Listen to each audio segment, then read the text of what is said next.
Alright, let's go. Number 12. Wassenaar. In 1988, road crews cutting through the coastal dunes northwest of The Hague hit bone. Construction on a stretch of the A44 motorway had already disturbed the site before archaeologists got there, which meant the skeleton came out of the sand in a hurry, under floodlights, with a bulldozer idling 20 meters away.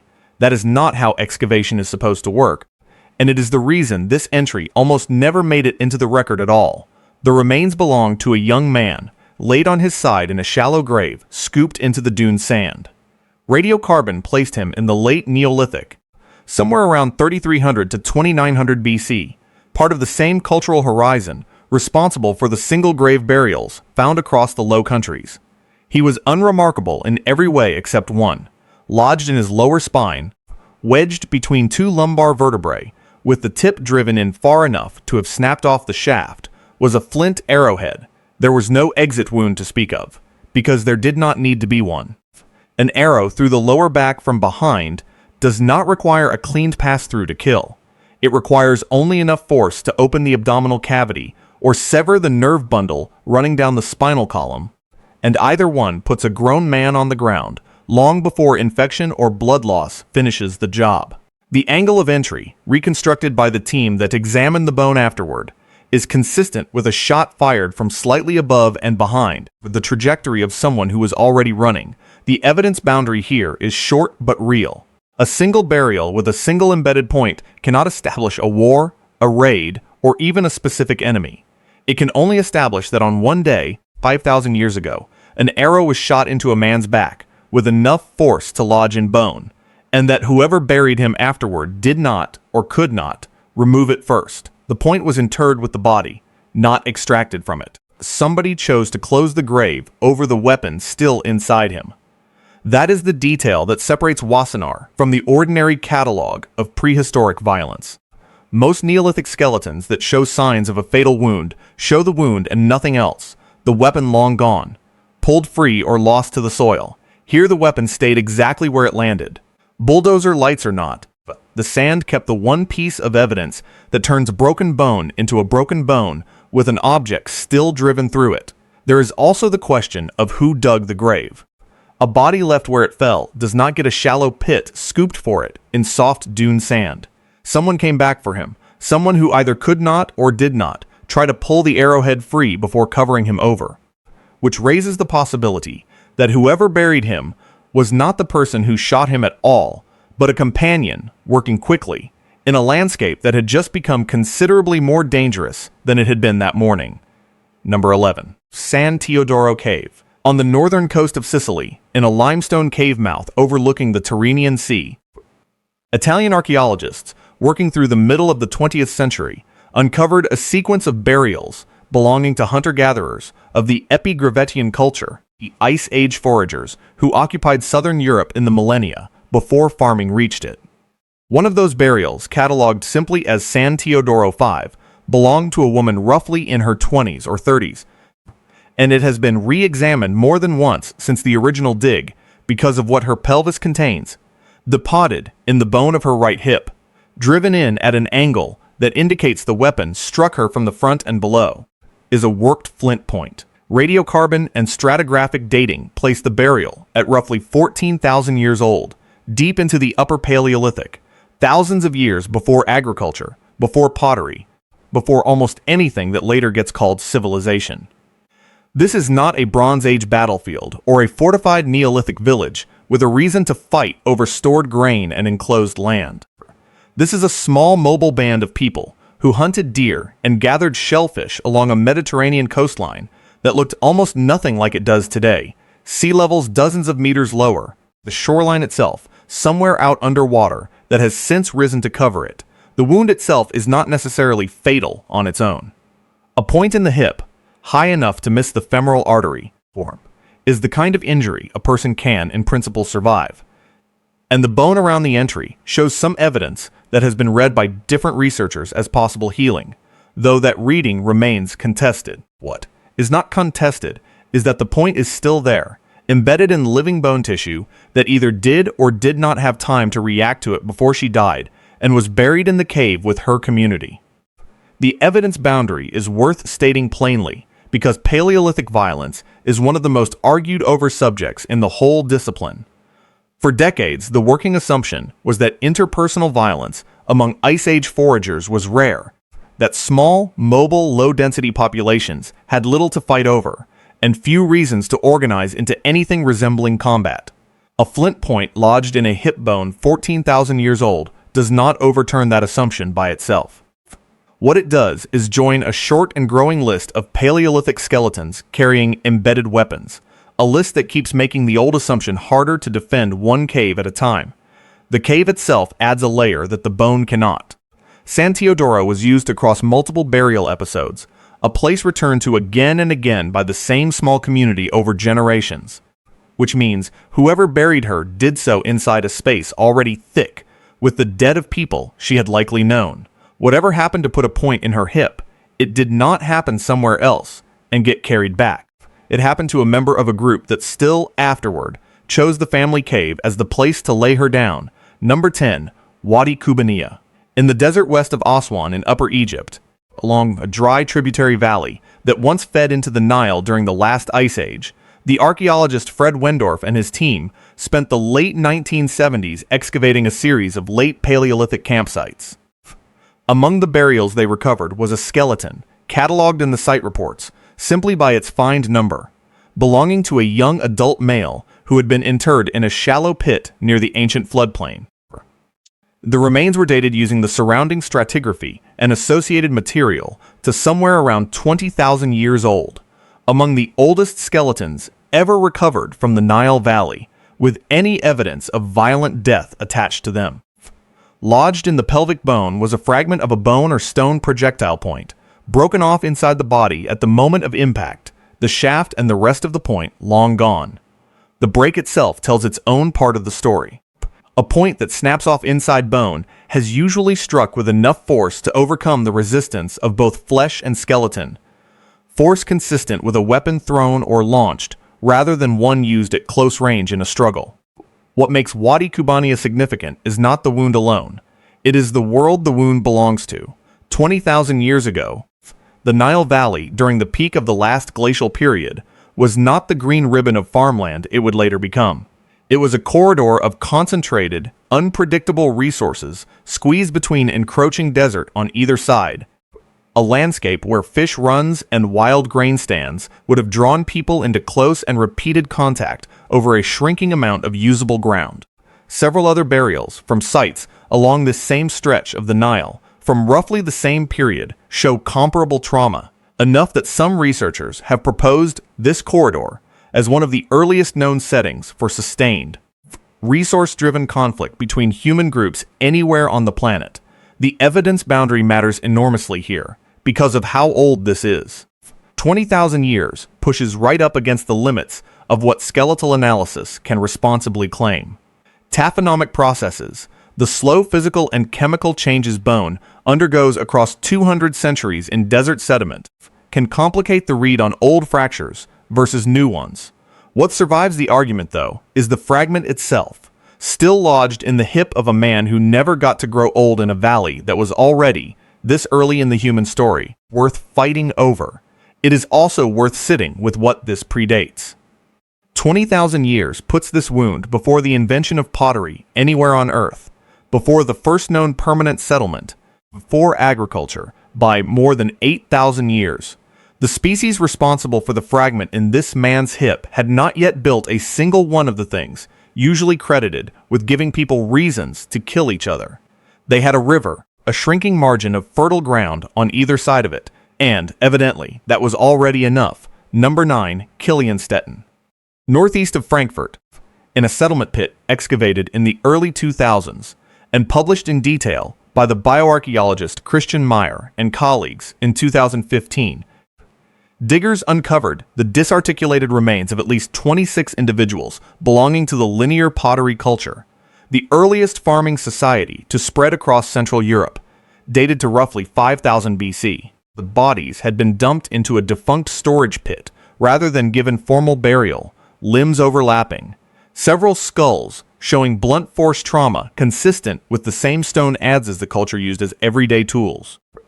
What set Kilianstädten apart from other linear pottery massacre sites already known to archaeologists was the condition of the leg bones.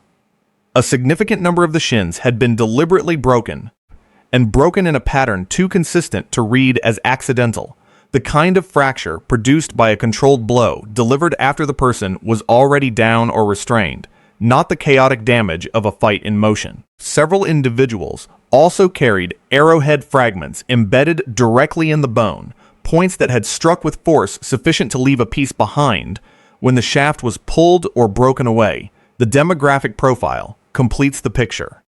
Adult men are present, but so are women and children, and the age range skews toward exactly the population.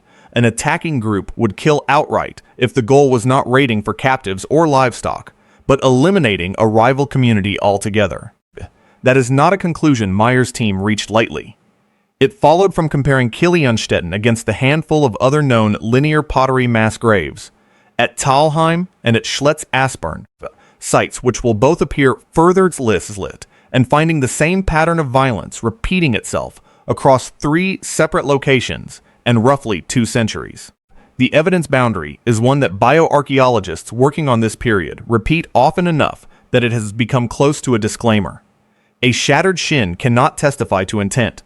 It can only be compared, site to site, culture to culture, until the comparison itself becomes an argument. At Kilianstädten, the comparison points in one direction only, and the arrow fragments left behind in bone are the one piece of physical evidence that removes ambiguity from an otherwise deliberately staged act of violence. 6,000 years buried under a grain pit that was never meant to hold bodies at all.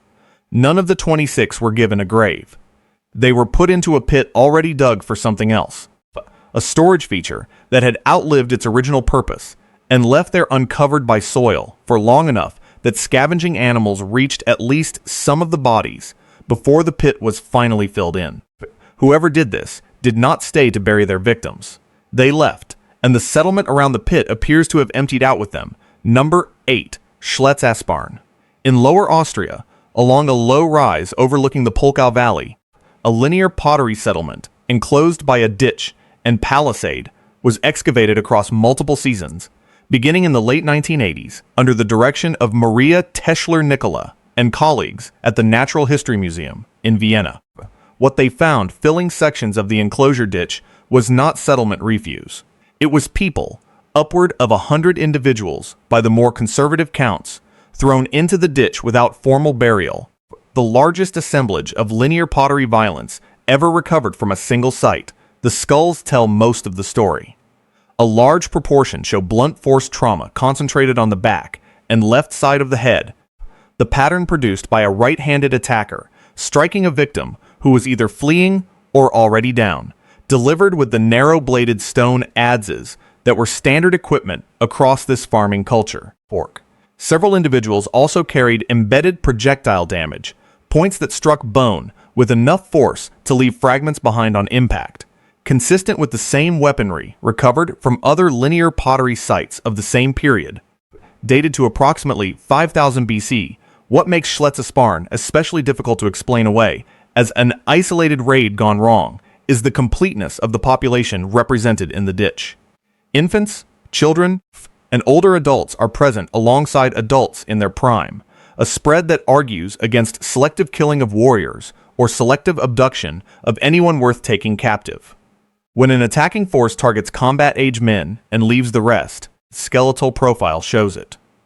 When the profile instead mirrors an ordinary village census, the working interpretation shifts towards something closer to annihilation, a community erased in place rather than raided for resources. The evidence boundary that Teschler-Nicola's team was careful to draw concerns cause rather than scale. The physical evidence establishes, about as firmly as skeletal archaeology can establish anything, that a large number of people were killed together and left in a ditch rather than buried.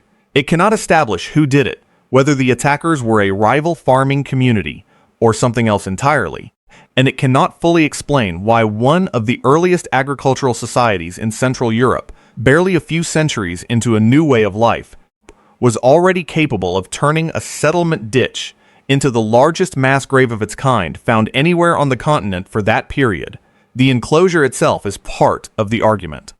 Schletz-Asparn had a ditch and a palisade. Before any of this happened, defensive works built with a specific danger in mind by people who evidently knew that danger was real. Whatever came over that palisade did not arrive as a surprise to a village that had never considered the possibility. It arrived as the exact scenario the fortifications had been built to prevent, and the fortifications did not hold. Number 7. Talheim. In the German state of Baden-Württemberg, workers digging a drainage trench in 1983 struck bone less than a meter below the surface, and what followed became one of the defining sites in the archaeology of prehistoric violence. Excavation recovered the remains of 34 individuals, men, women, and children of the linear pottery culture, dumped into an irregular pit with no grave goods and no formal arrangement of the bodies, dated to roughly 5000 BC, making it broadly contemporary with both Kilianstädten and Schletz-Asparn. The skeletal analysis, carried out initially by Alfred Charnetsky and revisited in detail years later by the bioarchaeologist Rick Schulting, found that 18 of the individuals had suffered fatal blows to the head from the same style of narrow stones adze used across the culture for woodworking, the tool repurposed as a weapon with an efficiency that leaves little room for accident. Several skeletons also carried arrowhead damage embedded directly in bone, including one case where a projectile point remains lodged in a vertebra, driven in from behind at a downward angle consistent with a shot fired at someone already collapsing or already on the ground.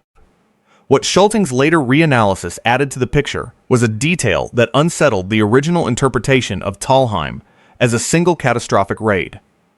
A number of the head wounds show evidence of healing, meaning some individuals in the pit had survived earlier episodes of violence, been treated or recovered on their own, and lived on for months or years before the event that finally killed them. That reframes Talheim not as an isolated massacre visited on a peaceful community out of nowhere, but as one incident in what may have been a longer, low-grade pattern of raiding and retaliation between neighboring farming groups competing for the same land. The evidence boundary sits precisely at that reframing. Bone can show that a wound healed. It cannot show who delivered the earlier blow, whether it came from the same enemy that returned to finish the job, or whether Talheim's community had struck first against someone else in the years before their own turn came.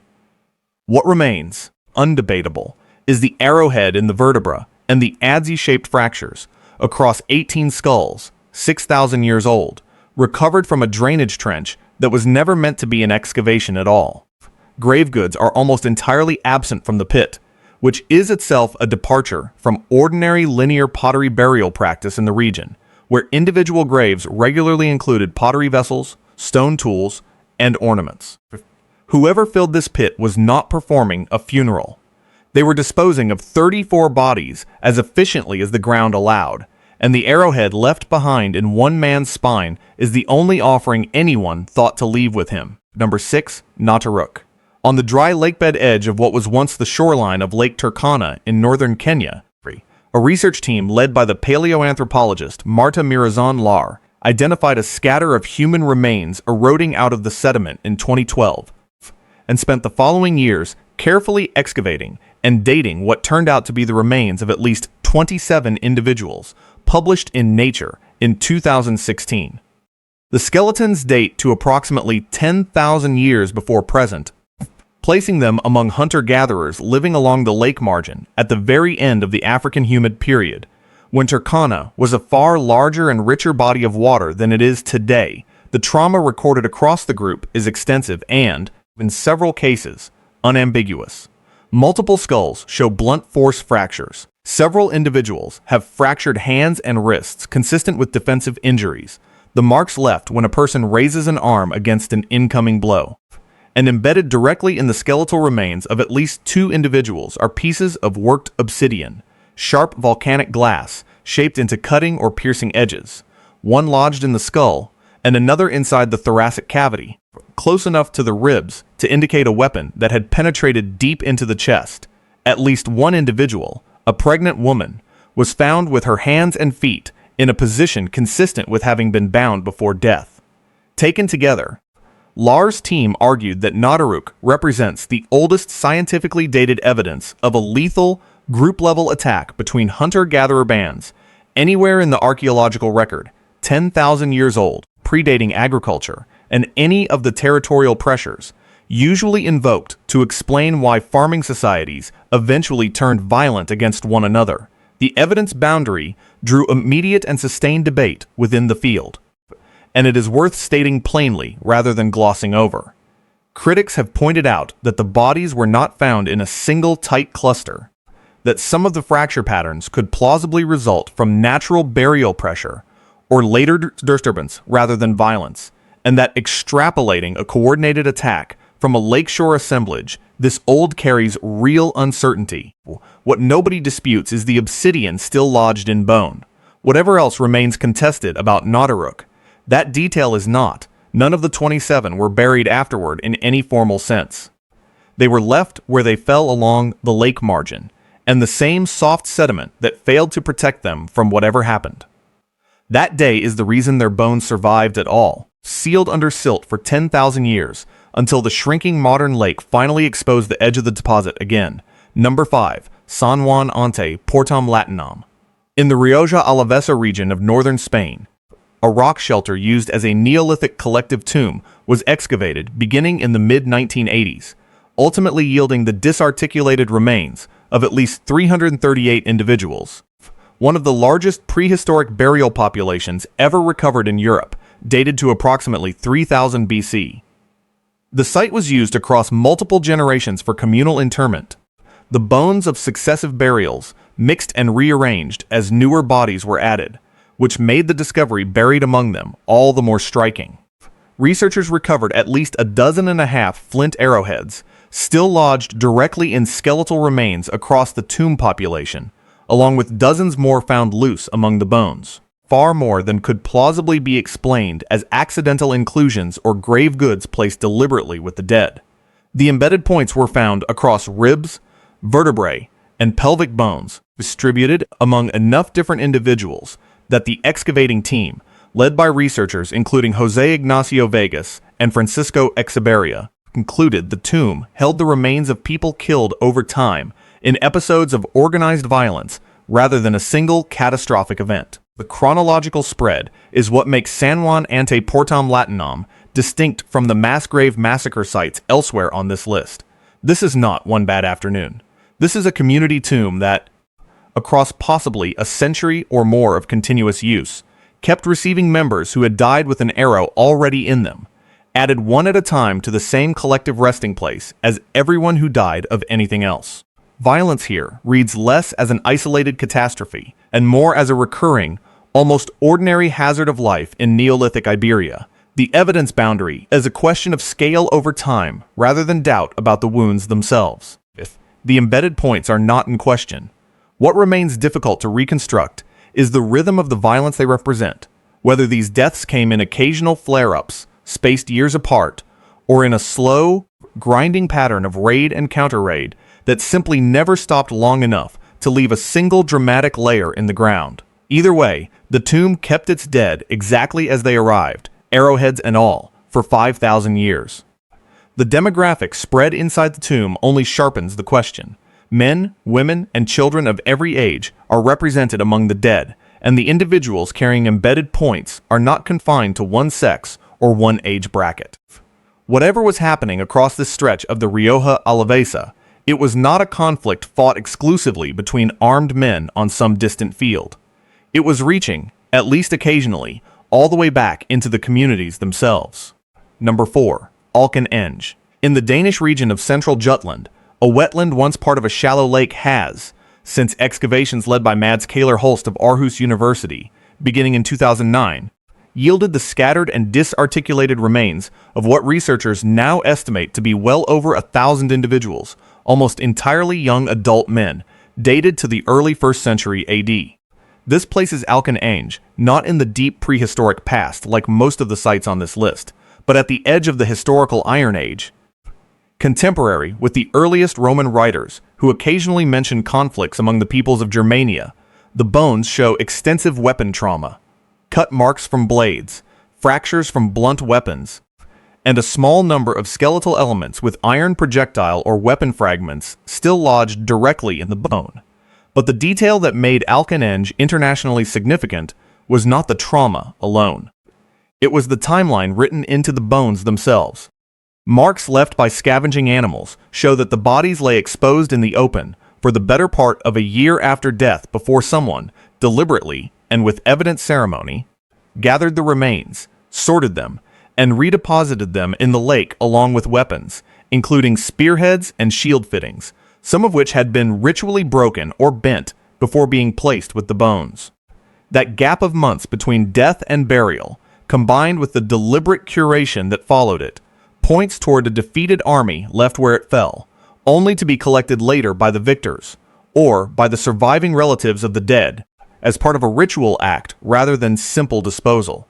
It is one of the earliest known examples of a practice, later described in Roman and Norse sources, of dedicating the weapons and remains of a defeated force to the gods rather than to the ground.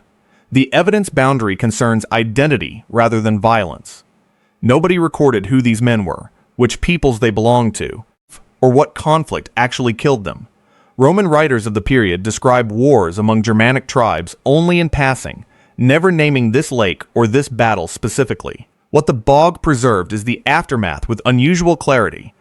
A year of exposure followed by careful collection, weapons still fused to some of the bones by corrosion, an army given a second burial by people who clearly meant something specific by it, even if the meaning itself did not survive. The pelvic bones recovered from the site tell one more part of the story on their own. 4 of them had been strung together deliberately on a single wooden stick, threaded through like beads, found resting among the rest of the collected remains. Nobody knows what that specific act was meant to communicate, only that it was done on purpose, by hands that had already spent a year watching these bones bleach in the open air before deciding exactly how to bring them back into the water. Number 3. Tollense Valley. In northeastern Germany, along a small river valley that today looks like nothing more than quiet farmland, an amateur archaeologist found a single arm bone eroding from a riverbank in 1996, with an embedded flint arrowhead still lodged inside it. That discovery sat largely unexamined for over a decade before a full excavation, led by Detlef Janssen and later joined by Thomas Terberger, revealed what has since been described as the oldest confirmed large-scale battlefield in Europe, dated to approximately 1250 BC, deep in the Bronze Age. The scale is what separates Tollense from every other site on this list. Excavators have recovered the remains of well over 100 individuals so far, with skeletal and statistical modeling suggesting the true number of dead may run into the low thousands. An army-sized engagement at a time and place conventional history had assumed was populated only by small, scattered farming communities with no capacity to field forces anywhere near that size. Alongside the bones, the valley has produced bronze arrowheads, flint points, wooden clubs, and at least one skull struck with enough force from a blunt weapon to crack it open, the weapon's shape still visible in the fracture pattern. The embedded evidence is direct and repeated. A bronze arrowhead remains lodged in one man's humerus, exactly where the original 1996 discovery happened. Other bones across the site carry similar damage, arrow and blade wounds that struck hard enough to leave fragments behind rather than passing cleanly through. Isotope analysis of the teeth and bones recovered so far indicates the dead came from a wide geographic catchment, not a single local community, suggesting fighters were drawn from considerable distances to converge on this one river crossing on one specific day. The evidence boundary is the identity of the combatants and the cause of the fight, both still genuinely unresolved. No text survives from Bronze Age Northern Europe to explain who these men were fighting for, or why a river crossing in what is now rural Germany was worth assembling an army over. What the valley offers instead is the physical residue of the fight itself, arrowheads still fused into bone more than 3,000 years later. Evidence of a scale of organized violence nobody expected the Bronze Age in this part of the world to be capable of producing. Excavation is still ongoing along the riverbed, and every new season has, so far, added to the count rather than closing it off. A find that started with one arm bone and one arrowhead in 1996 has grown, 3 decades later, into what researchers now openly compare to the early stages of an Iron Age or even a Roman scale engagement. 1,000 years earlier than anyone thought, a conflict of that size was possible north of the Alps. Number 2. Maiden Castle. On a chalk hilltop in Dorset, England, one of the largest Iron Age hill forts in Britain was excavated across the 1930s by the archaeologist Mortimer Wheeler, whose team uncovered, among the fort's many features, a cluster of burials at the eastern end of the site that Wheeler himself named the War Cemetery. 38 individuals were recovered from it, and Wheeler dated the group to the period of the Roman conquest of Britain in the mid-1st century AD, interpreting the burials as casualties from an assault on the hill fort by advancing Roman forces. Several of the skeletons show catastrophic head trauma, and one in particular has become one of the most frequently reproduced images in British archaeology. Embedded directly in the man's spine, lodged between two vertebrae, is an iron projectile point, identified as the tip of a ballista bolt, the mechanically launched weapon used by Roman siege artillery.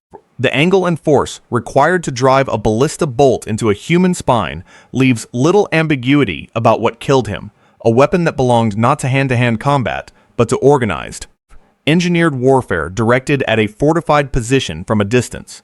Wheeler's original narrative of a dramatic last stand as Roman legions stormed the ramparts has been substantially revised by later researchers, including a full reanalysis of the skeletal evidence in the 1980s that questioned whether all 38 burials belonged to a single violent event or represented a longer span of burials at the site, some connected to conflict and some possibly not.